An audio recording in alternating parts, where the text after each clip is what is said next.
eu quero convidar você para nós lermos alguns versículos, e um deles está aqui no painel, aqui na minha retaguarda, no Evangelho de Marcos, capítulo 16, verso 14 a 18, que Jesus dá uma ordem aos seus discípulos para evangelizar, para pregar, para anunciar.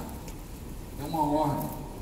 E quando nós sempre estamos preparando pessoas para se integrar à igreja, para batizar, uma das coisas que nós tentamos plantar no coração das pessoas é exatamente isso. Porque se eu não tiver no meu coração, o propósito de Deus pelo qual Ele me chamou, me resgatou das trevas para sua gloriosa luz, como Paulo diz lá na sua carta aos Colossenses, eu vou estar totalmente fora do propósito, sem objetivo, sem motivo, e até sem motivo da própria vida. Sem motivo da própria vida. Eu preciso entender realmente aquilo que Deus tem para mim, o que Deus quer de mim. Eu preciso entender que eu preciso me entregar a isso, eu preciso me lançar a isso. Hoje vivemos em um tempo em que as pessoas, elas desejam a satisfação própria. E eu vou ler um versículo que está neste texto, e ele fala de algo que nós almejamos, nós desejamos. E quantas vezes eu já ouvi pessoas citarem este versículo, sem citar o contexto dele, e eles ficam correndo atrás disso, atrás de milagres, de resultados de Deus, mas eles não entendem o processo para chegar lá. Tudo tem um processo. Quem começa a estudar direito hoje, ele não é um advogado. Ele pode ser, mas ele não é, né? Quem começa a estudar medicina hoje, ele não é um médico. Não adianta ele querer pegar um bisturi e querer fazer uma cirurgia de alguém se ele achar um doido por aí, né? Não adianta, ele não é um médico. Existe um processo para isso. E muitas vezes nós queremos sermos abençoados por Deus, viver o poder e a unção de Deus na nossa vida, mas nós não queremos passar pelo processo, nós não queremos entrar pelo caminho. Jesus diz que Ele é o caminho. Nós vamos entender que nós vamos entrar por Jesus e precisamos caminhar pelo caminho, porque entrar no caminho e ficar parado no caminho não chega a lugar nenhum. Nós temos que continuar, a nossa caminhada é árdua, a nossa caminhada, ela precisa acontecer um avanço diário na nossa vida. A nossa comunhão com Deus, nosso relacionamento com Deus é constante, é diário, e ai de nós se vacilarmos. O inimigo vem, entra, destrói, arromba e arrebenta com tudo. É por isso que Jesus diz: vigiai e orai, para que não entreis em tentação. Nós precisamos entender isso, e eu quero convidar você para este texto da palavra. Creio que você encontrou Mateus, Marcos, capítulo 16, verso 14 e 18, diz assim: finalmente apareceu Jesus aos 11, quando estavam à mesa, e censurou-lhes a incredulidade e a dureza de coração, porque não deram crédito aos que o tinham visto já ressuscitado. E disse-lhes: ide por todo o mundo e pregai o evangelho a toda criatura. Quem crer e for batizado será salvo, quem porém não crer será condenado. E esses sinais hão de acompanhar aqueles que creem. Em meu nome expelirão demônios, falarão novas línguas, pegarão em serpentes, e se alguma coisa mortífera beberem, não lhes fará mal. Se impuserem as mãos sobre os enfermos, eles ficarão curados. Como o verso 17 e 18 nos atrai, né? Quantos buscam cura, quantos buscam libertação, quantos buscam uma transformação no lar, na casa, quantos buscam uma nova vida. O texto diz assim: falarão novas línguas, uma nova vida, uma vida diferenciada. Quantos buscam isso? Nós corremos atrás disso, nós queremos, nós almejamos isso, nós desejamos isso na nossa vida, nós gostamos e precisamos e queremos ver o sobrenatural de Deus acontecer na nossa vida. Eu não sei qual é o objetivo, o propósito de você ter vindo a esta casa nesta noite, mas eu entendo que você está em busca de algo, e se fosse dada a oportunidade para você pedir algo para Deus, de uma forma audível, para todos nós ouvirmos, eu imagino até o que você ia pedir uma solução para um problema, uma saída para a situação, uma manifestação de Deus no meio da sua casa, do seu lar, para mudar isso, mudar aquilo. Talvez mudar a vida do patrão, talvez mudar a vida do funcionário, mudar a vida do filho, do pai, da mãe, sei lá, alguma coisa. Todos nós queremos e desejamos isso. Mas existem barreiras na nossa vida. Começa pelas barreiras, pelas dificuldades que não foram impostas por Deus, não foram impostas, eu digo para você, nem pelo inferno, foram impostas por nós mesmos. Por nós mesmos. Como nós temos dificuldades, como nós somos limitados, nós somos muito frágeis. Qualquer coisa nós debelamos, qualquer coisa nós fugimos e abandonamos, desistimos. São confrontos que nós temos que enfrentar, situações que nós precisamos vencer. O texto aqui diz que Jesus, depois de ressurreto, ele havia aparecido para alguns, lá em Paulo lá em Coríntios, capítulo 15, se não me engano, fala que ele havia aparecido já para cerca de 500 pessoas.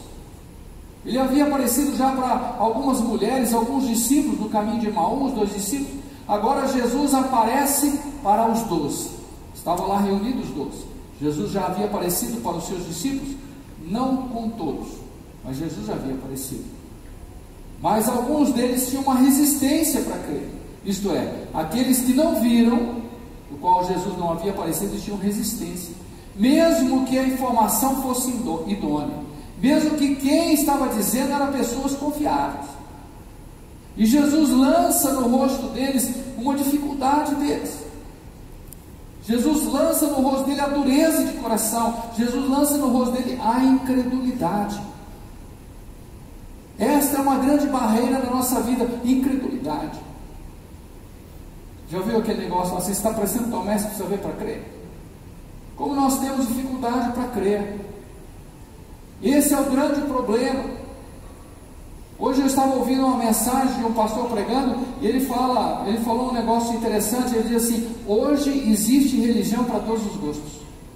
Você pode escolher todo tipo de religião, qualquer tipo de religião para o gosto. Se quiser uma religião no nível intelectual, se quiser uma religião que defende o pecado, se quer uma religião que acoita um determinado pecado, você vai encontrar religião para todos os gostos.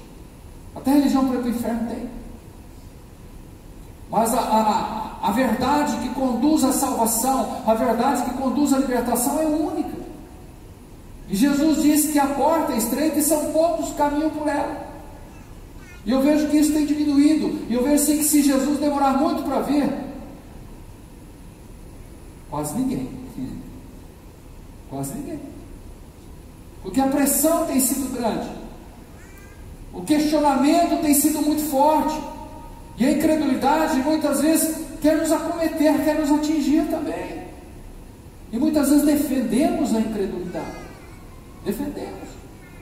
Ah, se eu não ver, faça que nem Tomé, se eu não colocar o dedo, se eu não apalpar, se eu não pegar, eu não vou crer. Jesus chega naquele lugar e ele critica, e ele lança diante deles a incredulidade deles, e cobra a respeito disso. Por quê? Porque a base da nossa vida com Deus, do nosso relacionamento com Deus, se chama fé. E incredulidade é o oposto da fé. Se eu não consigo crer, se eu não consigo ter fé, eu não consigo me relacionar com Deus. Eu não consigo viver um relacionamento com o Senhor. Eu não consigo viver um relacionamento com a igreja, com os irmãos. De repente nós encontramos um irmão meio incompatível. Sabe aquele irmão que não é redondinho, que é cheio de quininha, né? Que é cheio de pontas. Você encosta nele e espeta, né? Mas a tua fé te segura do lado dele, e assim: Deus vai mudar isso, Deus vai mudar, Deus vai transformar, né? Diz que o ouriço é muito gostoso, eu nunca comi, né? Mas para chegar na carne dele não é fácil, né? Ele tem milhões, sei lá, de espinhos venenosos que muitas vezes matam. Mas se alguém tiver uma paciência, ele vai conseguir comer a carne do ouriço, né? Ele vai conseguir, com um jeitinho ele consegue. Olha, se um homem consegue comer, chegar no meio do ouriço e comer a carne dele, livrando dos espinhos, você acha que com a tua fé em Deus você não vai conseguir vencer as dificuldades, as barreiras, as divergências? as questões muitas vezes que tentam nos ferir e nos abalar, a nossa vida é baseada na nossa fé em Jesus Cristo. A fé é a base do relacionamento do homem para com Deus. Sem fé não existe possibilidade alguma de viver um relacionamento com Deus. Hebreus falam muito disso. O autor dos Hebreus fala disso. Sem fé é impossível agradar a Deus. Sem fé é possível viver esse relacionamento. Assim como os discípulos precisavam de crer para poder sair daquele lugar e propagar o nome de Jesus e fazer o Evangelho se difundir sobre a terra, fazer o Evangelho chegar na vida de pessoas que precisavam ser transformadas, precisavam ser moldadas. Muitas vezes nós estamos na mesma situação, caminhamos da mesma forma, e nós precisamos ter uma fé inabalável para romper as barreiras. Nossa, quantas barreiras nos impedem? Quantas barreiras você enfrentou hoje para estar aqui nesta noite? Quantas barreiras você enfrenta para vir na escola bíblica dominical? Né? Quantas barreiras? Muitos não vencem, ficam lá, ancorados, né? Na margem do rio seco. Deixam de ouvir a palavra, de viver a palavra, de crescer na palavra.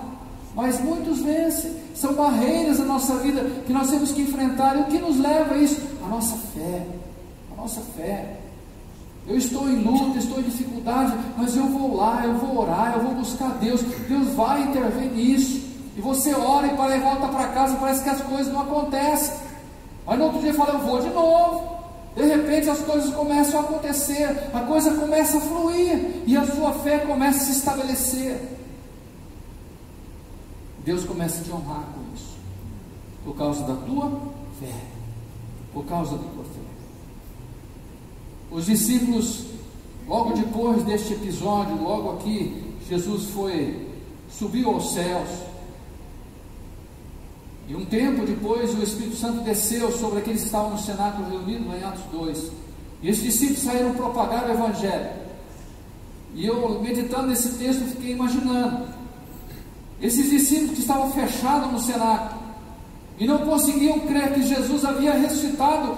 Alguns dias depois, talvez 2 meses depois, 60 dias depois, eles estariam saindo do cenáculo e propagando o Evangelho com grande poder e autoridade. Eles não sabiam disso. Eles não sabiam que isto iria acontecer.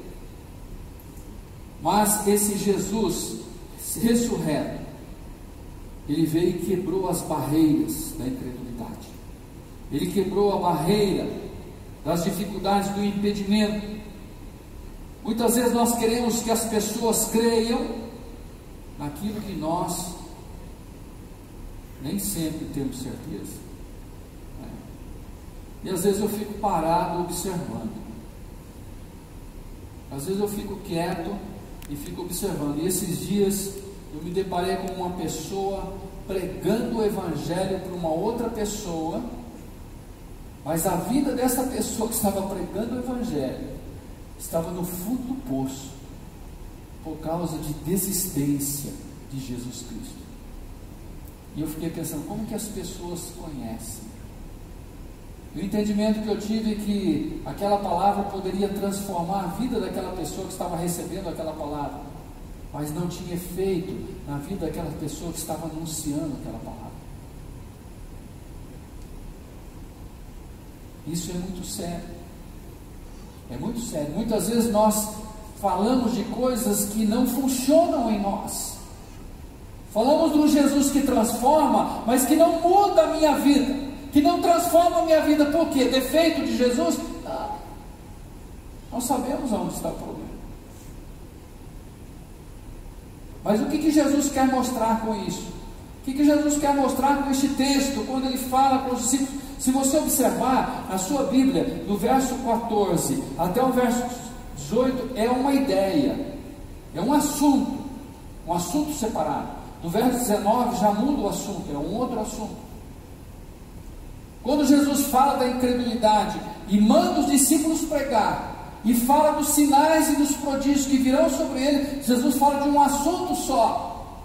Mas nós muitas vezes queremos dividir os assuntos, queremos tirar parte dos contextos da Bíblia. Isso é o grande problema. Ronildo falou algo interessante aqui, Mateus 6,33. buscar primeiramente o reino de Deus, sua justiça, todas as demais coisas serão acrescentadas. Aí ele perguntou, você sabe qual as demais coisas? Eu achei que ele ia falar, ele falou, lê o contexto. É bem por aí. Muitas vezes nós atemos a um versículo e não entendemos, mas não temos a capacidade de ler o contexto daquilo, que vai explicar aquilo que gerou uma certa dúvida em nós. Então são ideias, Jesus fala de algo, Ele não separou isto, e eu quero juntar isso para você entender. Em primeiro lugar, Jesus fala da necessidade de crer para Ele. Versículo 15, permita-me repetir, e disse-lhes, ide por todo mundo e pregar o evangelho a toda criatura. Jesus chama a atenção deles a respeito da incredulidade deles. Jesus os adverte a respeito da incredulidade. Aí Jesus fala, ide por todo mundo e pregar o evangelho a toda criatura. O que Jesus queria dizer com isso? Na verdade, muitos até creem em Jesus, mas não conseguem divulgar isso. Eles creem, mas creem para eles. Na verdade, por que isso acontece? Nós chegamos a uma conclusão, porque eles não creem. Eles dizem crer, mas não creem. Nós cremos em bobagens, em coisas tão simples e pequenas, e nós propagamos isso. Até na internet a gente vê receita de cada coisa louca que a pessoa acredita naquilo. E tem gente que acredita que entra naquela, né? Acredita que se comprar um remédio vai passar na cabeça, vai nascer cabelo que nem capim. E tem muita gente que compra, né? Tem muita gente que compra.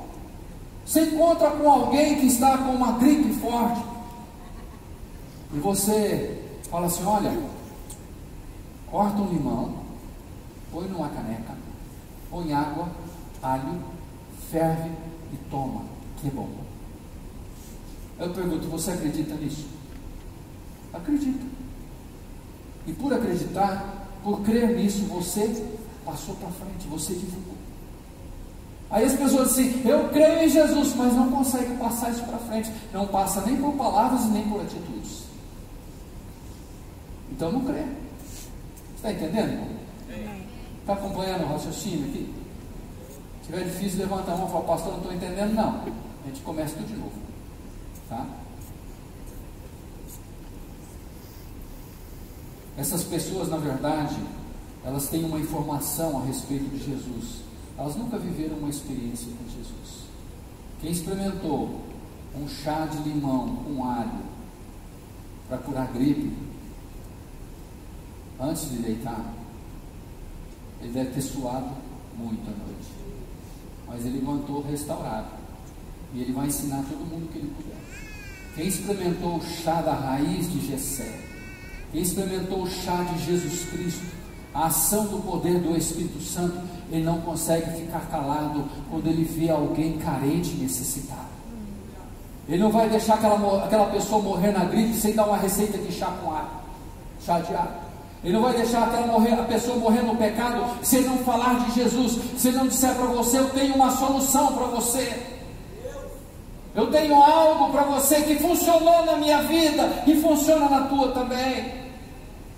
Não adianta eu dizer que eu creio em Jesus, que eu confio no Senhor, mas a minha reação em ação da ação de Deus na minha vida, você entendeu? A minha reação em reação da ação de Deus na minha vida é propagar isso, é levar adiante isso, é anunciar. Por isso que Jesus disse, se você vencer a incredulidade, você vai pregar o evangelho a toda criatura. Porque Jesus chama a atenção em relação à incredulidade. E depois ele diz, ide e pregai. Você venceu a incredulidade, agora vocês estão prontos para pregar. Porque a incredulidade de vocês, o problema da incredulidade de vocês era eu, Jesus, né? Dizendo assim, agora eu estou aqui, ó. Põe a mão aqui, ó. Põe a mão, toca aqui, para vocês vencerem essa incredulidade e adquirirem uma confiança, uma fé inabalável, para vocês propagarem isso. E eu, meditando nessa palavra, o Senhor colocou duas situações. Eu quero falar para você entender uma problemática dessa condição que muitas vezes deixa muita pessoa equivocada. Primeira, a empolgação na crença. Você já viu uns crentes empolgados? Você sai na rua e está pregando para o poste. está pregando a placa. Quem achar, ele está falando, ele está falando, ele está falando. Um cristão empolgado, que leva a pessoa a levar Jesus às outras pessoas pela motivação que tem em Cristo, mas ainda não viveu uma experiência de fé. Aí o que acontece? Ele vai encontrar alguém lá na frente que ele anunciou o evangelho, que a pessoa se converteu e foi transformada em um homem, uma mulher de Deus, mas ele voltou para trás, ele está no pecado. Aí eu pergunto, o que é isso? Empolgação. Não viveu uma transformação. Jesus não veio para empolgar as pessoas, Jesus veio para transformar as pessoas, Jesus veio para libertar as pessoas. E a partir do momento que eu estou liberto, que eu estou salvo, transformado, eu vou pregar um evangelho genuíno, que vai funcionar na vida daquele que eu prego, se ele receber, porque funcionou na minha. Tem muita gente empolgada por aí, e Jesus fala dos empolgados. Muitos dirão naquele dia: Senhor, Senhor, abre-nos a porta. E diz: não os conheço, apartai de mim, vós que praticais a iniquidade. Mas Senhor, em teu nome expulsamos demônios, Senhor, em teu nome pregamos o teu evangelho. A empolgação, meu irmão, não resolve. Eu quero que você tome cuidado com isso, e você busque viver uma experiência autêntica com Deus, uma experiência autêntica com o Espírito Santo.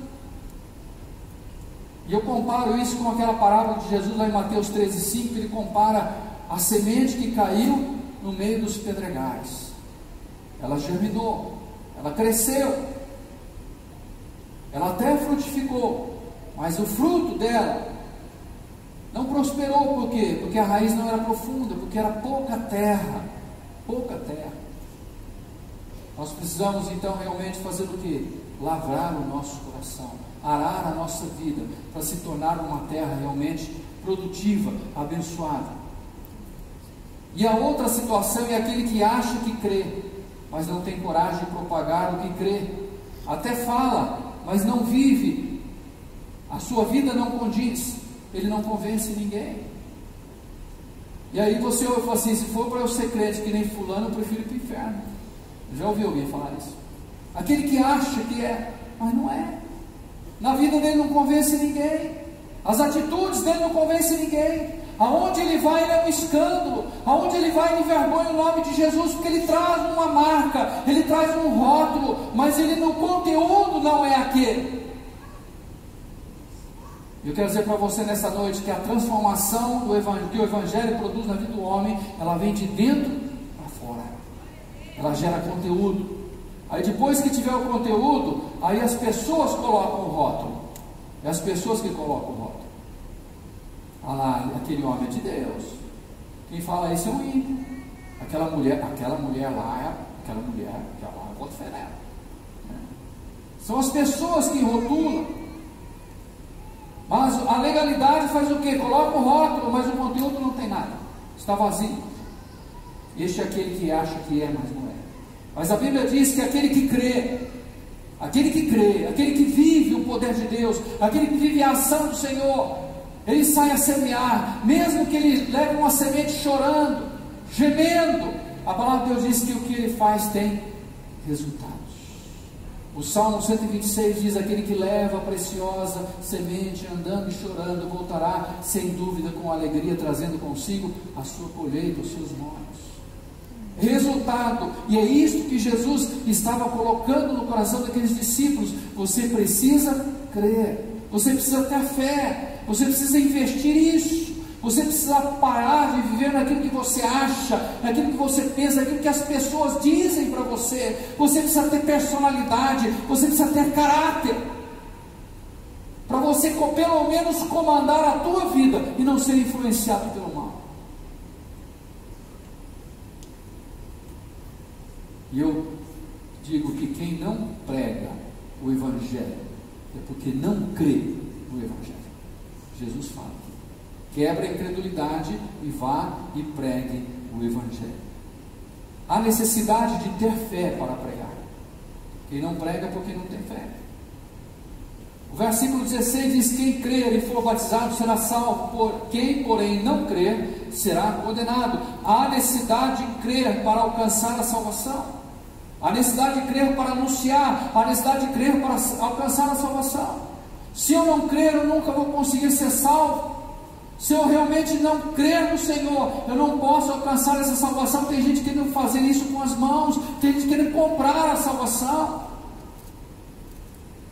querendo comprar a salvação através de atos, de atitudes, de palavras, de mudança de vida exterior.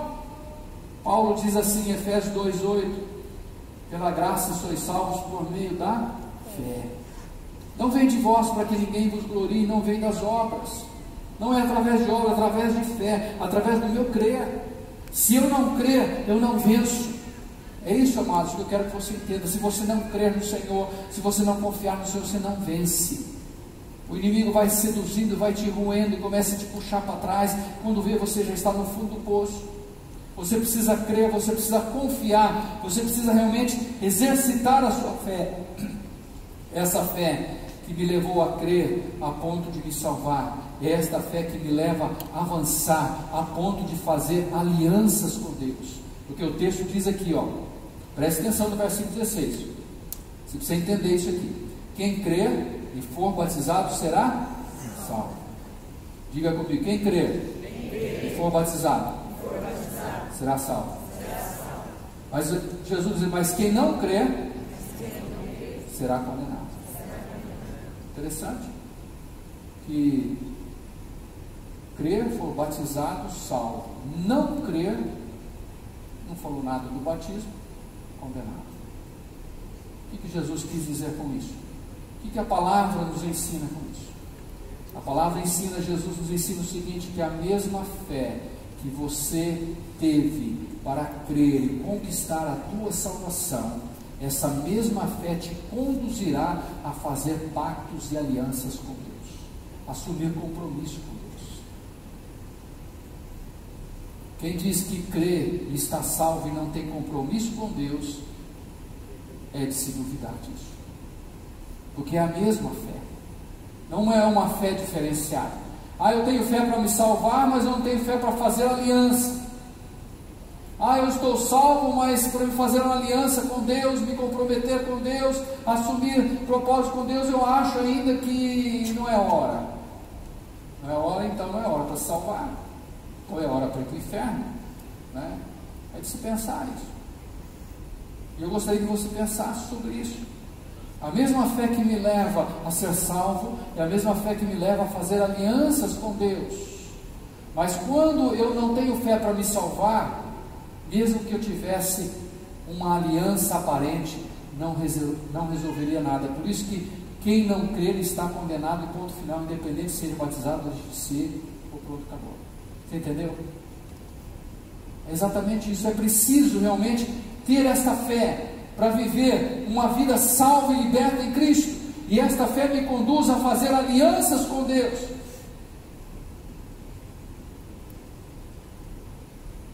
O crer e o não crer me direciona a rumos totalmente diferentes. A fé, ela me leva a uma direção oposta à incredulidade. Se eu duvido, não existe ação de Deus. Se eu creio, o mover de Deus está para mim. E a minha intenção é levar você a entender hoje isso, para que você possa exercitar a tua fé, para que você possa investir na tua fé. Mas como, pastor? Plante a fé. Jesus disse que a fé é como um grão de mostarda. Você planta e ela multiplica. Ela multiplica em muitas sementes. E como que eu vou plantar? Investindo. Se você crê que Deus atende a oração, comece a orar. Se você crê que Deus fala através da palavra, comece a buscar na palavra. Se você crê que Deus age neste lugar, venha para este lugar para nós buscarmos ao Senhor juntos. Porque se você não crê, a tua vida aqui não vai valer nada, a tua oração não vai valer nada, a tua meditação não vai valer nada. Mas se você crê, tudo isso muda de condição, muda de situação. E por último aqui, a autêntica fé me leva a não ficar alheio à salvação, mas me inquieta a testemunhar, e ela traz o mover de Deus. Olha o que Jesus faz, pega a sequência aqui, ó. Jesus fala, primeiro versículo 14, ele diz, questiona os discípulos a respeito da incredulidade. Vencida a incredulidade, ele diz, então vão e pregam o Evangelho. Quando vocês pregarem o Evangelho, vocês não vão alcançar todos, não. Vocês vão alcançar quem crê, tá? Quem crê. E eu quero dar uma palavra sobre isso. Não se preocupe com isso. Deus te chamou para você viver Cristo e você propagar Cristo através da tua vida. Quando for necessário, use as palavras. Quando alguém te questionar, use as palavras. Quando alguém se interessar e procurar, use as palavras. No contrário, prega através da tua vida. E não se preocupe com o resultado. E aí eu pergunto, quando você vai pescar, que peixe você pega? Não é o que morde a isca? Pode passar um cardume na beira do teu anzol. Você só vai pegar o que morde a isca. Se alguém morder a isca, aí você fisga, aí você propaga, aí você fala, aí você ensina, aí você discipule. É isso que você precisa entender. Mas enquanto o cardume está passando, se não houver interessado, não morra por isso. Não se preocupe com isso. Se que você quer fazer alguma coisa, ore por eles, para Deus tocar na vida deles. Muitas vezes nós queremos os sinais, as maravilhas, mas olha aí, eu vou voltar a sequência, quebrando a incredulidade, versículo 14, você vai e prega o Evangelho, que é um sinal de obediência, e é uma ação da tua fé, de crer em Jesus. Aí você propaga, aí você começa a ver os frutos, e quando você faz isto, você quebra a incredulidade da tua vida, e você propaga o Evangelho. A palavra de Deus diz que os sinais seguem quem? Versículo 17, os sinais seguem quem? Os que creem. Quem crê? Qual é a evidência de crer no Evangelho? Lembra do chá do alho? Qual é a evidência? É a propagação. Você propaga aquilo que você crê.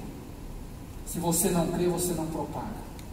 E quando você propaga, você está sinalizando para o Espírito Santo, para Deus, que você crê. E aí a palavra de Deus tem uma promessa. Ela diz que os sinais de Deus vão te acompanhar. E muitas vezes as pessoas querem os sinais, eles não querem compromisso com a propagação. Quem crer e for batizado, aliança, crer, fé, salvação em Cristo, batismo, aliança com Deus, compromisso com Deus. É por isso que as pessoas muitas vezes têm dificuldade, porque é compromisso. Eu quero ser salvo, mas não quero compromisso. Eu quero ser salvo, mas não quero aliança. Mas eu quero sinais. Não vai ter. Porque os sinais é uma consequência do meu crer. E a minha atitude de propagar é a ação da minha fé em movimento.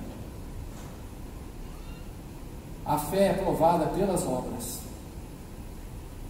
Eu vou provar a minha fé, que eu creio realmente em Jesus, quando eu falo de Jesus. O cara só fica falando de noite no Corinthians, em quem que ele crê, em quem que ele acha que vai ganhar o campeonato. Corinthians. Ele fala do São Paulo. Se ele fala de Jesus, Jesus. Você consegue entender isso? É isso. Eu não posso ter sinais, prodígios de Deus na minha vida se eu não creio, porque a Bíblia diz que os sinais é para os que creem. E a evidência da minha crença é a minha reação na propagação do Evangelho da paz. Quando creio em algo e vejo alguém com certa necessidade, com certeza não deixarei de oferecer o que tenho e o que creio. E quando faço isso, a glória do Senhor vem sobre mim. Esse tempo atrás, chegou um irmão em casa. O pastor, você tem uns problemas de coluna, e eu sarei, e eu trouxe para você um negócio aqui. Tá bom. Né? Eu acho que não está aqui não. Né? Mas não tem nada a ver. Eu vi assim uma demonstração de carinho muito grande. Eu sou uma garrafa cheia de raiz com troço lá dentro. Você bebe isso aí. Você pensa num cara que confia no irmão, né? Eu tomei. Confio nele. Né? Se você tivesse colocado um estraquinina lá dentro, né? Um veneno lá dentro, eu não estava aqui hoje. Mas se os sinais de Deus me acompanham, eu estaria do mesmo jeito que se tomarem alguma coisa mortífera, eu não falar meu irmão. Mas o irmão é um homem de Deus, ele não fez isso. Né?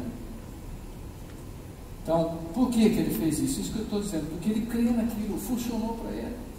Eu nem sei a raiz do que ele colocou lá. Nem sei se era realmente raiz, né? Nem sei, eu olhei a garrafa escura, tinha uns negócios lá dentro lá. E um gosto, né, horrivelmente ruim. Mas eu tomei, sequei a garrafa. Só toma um pouquinho, ainda bem que era pouquinho. Todo dia se toma só um pouquinho. Ainda bem que era pouquinho. Eu estou bom, não sei se foi aquilo, né? Ou foi a minha fé ou foi a fé dele. Eu acho que juntou tudo funcionou. Então é isso que eu quero dizer, quando alguém crê em alguma coisa, ele propaga isso. Parece uma loucura, mas ele propaga, ele leva adiante, ele quer passar para as pessoas. Os sinais estão vinculados à minha fé, que é provada através dos meus atos. Não são os atos que movem a fé, mas é a fé que direciona os atos, e nesses atos o milagre vem. A minha fé na transformação do poder de Deus para mudar vidas vai levar a propagar isso. Eu não posso deixar de falar do que temos visto e ouvido, não foi isso que os discípulos disseram. Paulo diz: ai de mim se não anunciar o Evangelho. Ai de mim.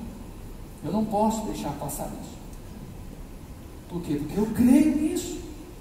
Jamais iria pregar uma coisa e anunciar uma coisa que eu não cresça. Eu creio nisso, piamente. Eu creio. Então eu tenho que falar isso. E quando eu propago isso, a palavra de Deus diz que os sinais acompanham os que creem. A minha fé vai mobilizar o agir de Deus e as coisas de Deus vão acontecer. Amém? Amém, glória a Deus. Você entendeu? Se queremos o poder do Evangelho, nós precisamos viver o Evangelho de poder. Tem gente que só quer o poder do Evangelho, porque é o Evangelho de poder. Se queremos a libertação que o Evangelho propõe, nós precisamos viver o Evangelho que liberta. Ronil tem toda a razão. Hoje, Cristo tem deixado de ser o centro das mensagens, das palavras. Mas quem realiza o milagre, o poder está na autoridade dele. Amém. E ele disse, lá em Mateus 28, 19, 18, toda a autoridade me foi dada no céu e na terra. Toda a autoridade está nas mãos do Senhor. Amém. É Cristo que liberta, é Cristo que transforma, e é de Cristo que as pessoas precisam, e é de Cristo que nós temos que propagar. E quando nós vivemos isso, os sinais irão nos acompanhar. Você quer sinais de Deus na tua vida? Amém? Amém? Então viva isso. Viva este Evangelho de poder. Amém? Você entendeu? Amém. Amém? Curva sua cabeça, feche seus olhos.